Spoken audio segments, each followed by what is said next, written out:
My name's John Stommel. Travis Czekalski. We work together under the name Rather Severe, and we're painting a mural here in this intersection that was actually designed by Travis. Yeah, we made a design that we felt like we could execute in a couple of days with the help of 20 kids. A group called Color Outside the Lines is going to come and help fill in all the colors tomorrow. So just out here getting the surface prepped and starting on the sketching. We worked with them on a mural right across down on Weidler and MLK over in December. That was our first experience working with them, and yeah, after that we kind of reconnected for this project because we definitely use an extra hand and want to involve other people in the community. You can check out our website at rathersevere.com, and our email address is on there, or you can send us a message directly through our website. My name's Anna Barlow. I started this nonprofit called Color Outside the Lines about 3 years ago, and so we do art and music outreach for foster kids and at-risk youth in Portland.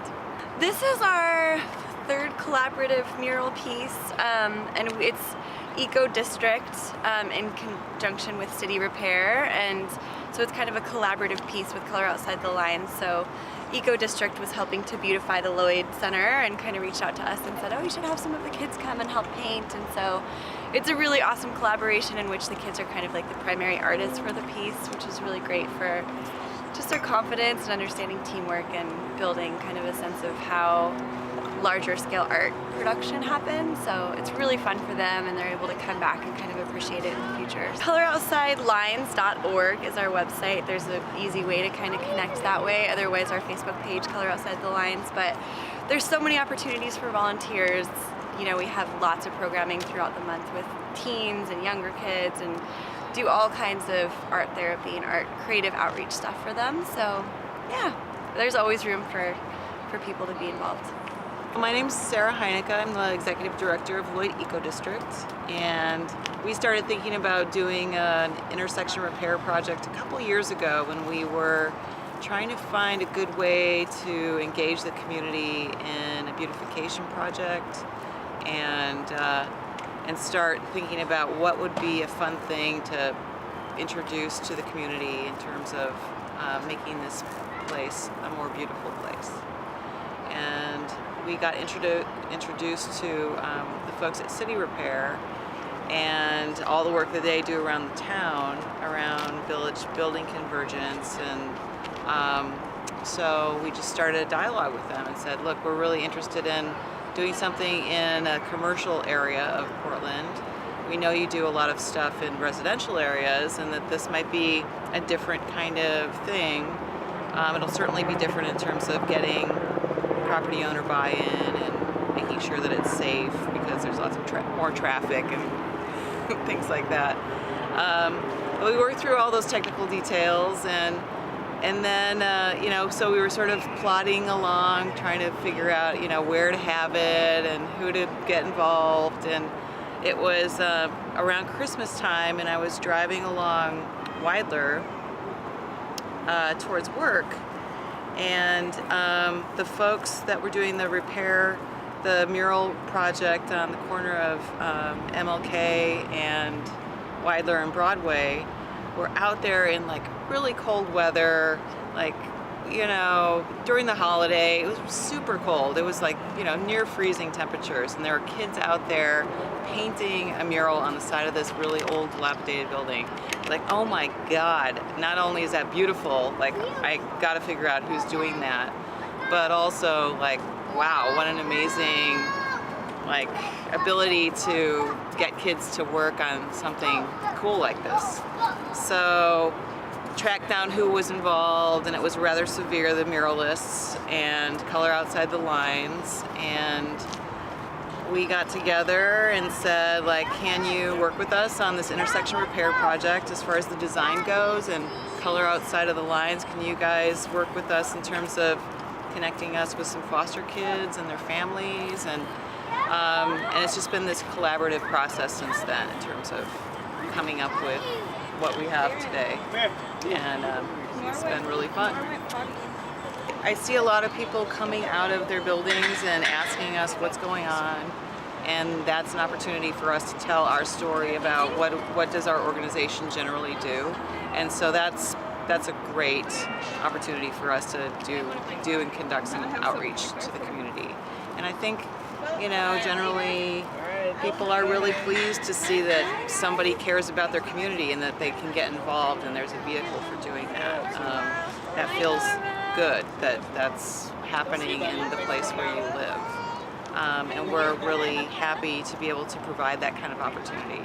And for us, our organization, that's just a really lovely entree into deeper dives around sustainability. So if we start making those connections and developing relationships, then around fun and placemaking, things like this, then when we go back to folks and say, we have some other projects that are a little more sort of challenging in terms of what we would ask of you to do, in terms of engaging in the question of resilience in your neighborhood or sustainability in your lives, then we've already established a relationship and we can work with folks. So that's sort of our MO in terms of doing community development projects like this. So we got started around 2011, and it was an initiative out of the mayor's office and out of Portland Development Commission, now Prosper Portland, basically it was this big idea, like can we as Portlanders create a neighborhood scale sustainability initiative that is driven by community and driven by urban planning practices, green building concepts, and what would that look like if people all sort of collaborated on a neighborhood scale. And so we've been doing work at a neighborhood scale around things like energy efficiency, waste reduction, alternative forms of transportation, a little bit of water, stormwater management kind of work since then. And we've branched out to include ourselves to be more more involved in residents, more involved in the community broadly speaking than just when we started, which was more focused on buildings and the built environment. We're big fans of City Repair. We've been working with them on not only this project, but a pollinator corridor on Multnomah. And that's one of those sort of next level, deeper dives in terms of getting people involved and invested in the neighborhood. And they've been terrific to work with. Like, they're just such excellent folks. We have a website, and it's ecoloyd.org, and just get a hold of us there and we'll reach out to you and find a place for you to be involved with us. My name is Devin Snyder. I'm with Lloyd Ecodistrict. I'm the Communications and Outreach Coordinator, and one of three on a scrappy team. And this project came about actually before I started at Lloyd Ecodistrict last March. An intern who had already been there had envisioned this project, was really familiar with City Repair's work, and thought that the Lloyd neighborhood really needed it. And so when she transitioned out, it kind of fell into my plate and have been kind of leading it ever since. So kind of the reason why we decided to specifically put a mural here is that traditionally this neighborhood's been really commercial and business oriented, and that's still the case, but over the next couple of years we're going to see a really large influx of residents. And right now, because of so many employees, around like 5 or 6 o'clock everyone leaves and the neighborhood feels really empty. And there's just so much potential here. There's a lot of new businesses coming in and a lot of folks that want to see the spaces activated and open and friendly. So we thought that putting a mural in would kind of make it feel less like a business district and more like a neighborhood, which it is. And it has its quirks, but it's still a place where we want people to be and to feel comfortable and warm, and like they're not just gonna come 9 to 5 and leave. There's a lot of construction here. In terms of where in Portland the city kind of predicts there to be the largest amount of growth is in the Lloyd, because there's a lot of capacity for it. Obviously in neighborhoods it's getting harder and harder to find places that you can like turn into apartment complexes and like multi-use structures, which I'm okay with. I think it's there's been a lot of buildings that have been torn down, but here there's a lot of availability to build up and have that kind of mixed use ground floor business, top floor apartments. So, and obviously Portland's a really attractive place to be moving right now as well. So it is a little bit of both. There's going to be a bunch of new apartment buildings coming in, and there's already ones that are fairly new that aren't at full occupancy. So we're just expecting more and more people to come, and there's a lot of people already here. They're just not out and about. They're kind of part of that crowd that maybe lives here but is away in the evening because there's just not a lot to do, or they don't really feel like it's a neighborhood for them. So we're working to change that. We're hoping to kind of create like a theme throughout the neighborhood, so maybe something similar in color to kind of unify the space. Coming up in the fall, we have a couple different community events, like a big vendor fair that we're doing in the mall. It's going to be around resiliency, so specifically emergency preparedness in a non-scary way. I think there's a lot of fear-mongering that goes around talking about being prepared for like the earthquake, and we want to do it kind of focused more on like how do you get your family prepared? How do you create community in an apartment building so that when there is an emergency, you have folks you can rely on that you know really well. So we're going to be doing a big community fair around that in the mall in early November. So getting folks connected to resources and teaching them how to pack like bug out bags, and also we're gonna have City Repair come in and help kind of lead a shop, like how do you get people to come to a potluck so you can meet your neighbor, especially again, and there's a lot of apartments here. How do you do that in an apartment? Because it's a little bit harder, you're a little more isolated. So that's coming up in the fall. Right now we're also working on a campaign with the Audubon Society of Portland called Lights Out Lloyd. It's an educational campaign around reducing nighttime light pollution, because the fall migration is happening right now and a lot of birds are passing through Portland on their way down south.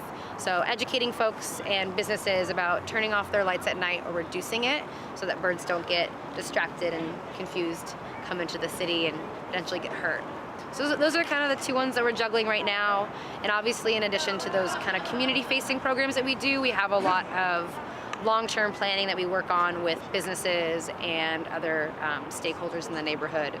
The biggest one that we're kicking off in the fall is a Waste Reduction Action Campaign and Waste Reduction Action Plan, WRAP, because we love our acronyms. And that's going to be a lot of education for businesses and for employees about food waste is kind of the biggest hot topic, but obviously there's a lot of waste encompasses a lot of things. So that's kind of our more long-term planning project that we're working on right now, in addition to all the other little neighborhood kind of community-facing programs that we do all throughout the year.